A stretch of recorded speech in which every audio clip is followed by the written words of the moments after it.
Hey everyone, welcome to my YouTube channel. So today we will solve the GFG problem, and today is the day 5 of solving the problem of the day on Geeks for Geeks. So let's see what is the problem of the day. So it says its topic is sum of bit difference and it is asked in Google. So now let's check out this problem.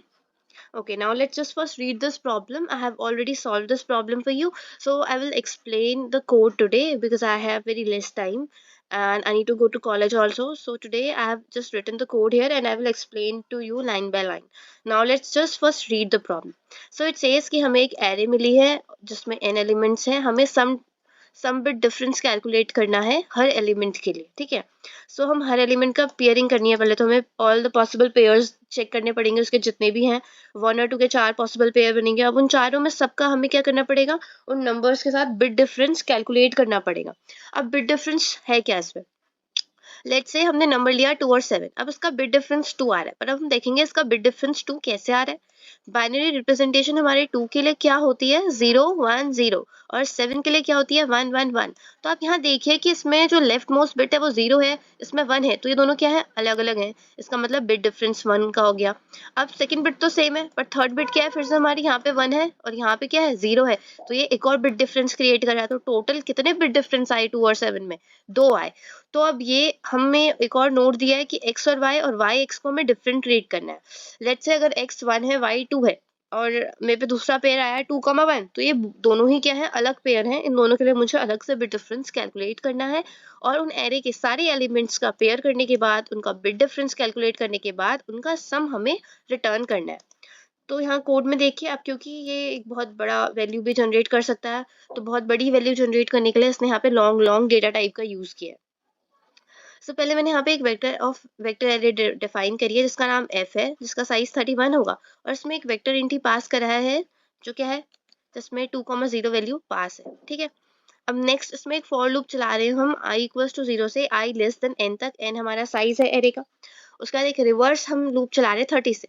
अब 30 इसलिए क्योंकि कोई भी bit है तो 32 कुछ हमारा size की होती है अनसाइंड बिट, तो उसी का यूज हम यहाँ पे कर रहे हैं, तो उसका बाइनरी रिप्रेजेंटेशन मैक्सिमम इतना जाएगा. अब उसका हम चेक करेंगे कि अगर एरे का i and 1 left shift j हमारा ट्रू मिलता है, यानी इसका रिजल्ट हमें दोनों का 1 मिलता है, यानी दोनों पे हमारा 1 आ रहा है, तो हम वहाँ पे हमारा जो वेक्टर इंट है उसकी j और 1 पे हम प्लस प्लस कर देंगे, एल्स पे 0 पे प्लस प्लस कर देंगे. मतलब वहाँ पे j पोजीशन पे मेरी 1 बिट है तो प्लस प्लस हो गया, और अगर 1 नहीं मिला तो यानी वहाँ पे 0 बिट प्रेजेंट होगी, क्योंकि बाइनरी रिप्रेजेंटेशन में हमारा 2 ही बिट होती है.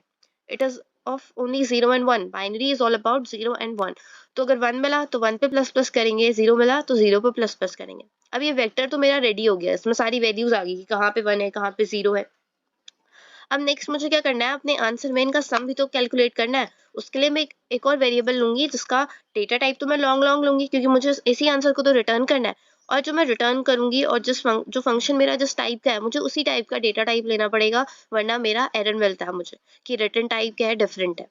अब दोबारा से एक फॉर लूप चलाया एन तक और दोबारा से ये जे लूप चलाया, इस पे भी सेम चेक किया, लेकिन इस बार क्या करा, आंसर में प्लस कर दी उसकी 0 की वैल्यू और एल्स में अगर 1 की वैल्यू प्लस कर दी.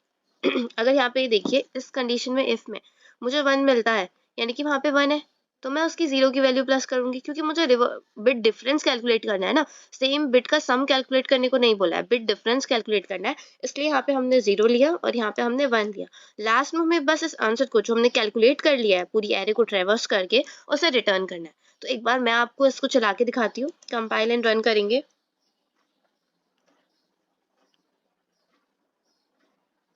तो यहाँ आप देख सकते हैं कि एकदम करेक्ट आउटपुट हमें दे रहा है. इसको सबमिट करते हैं, क्योंकि बहुत सारे टेस्ट केसेस होंगे, अगर उन पे चल गया तो इसका मतलब है कि हमारा ये कोड बिल्कुल सही है.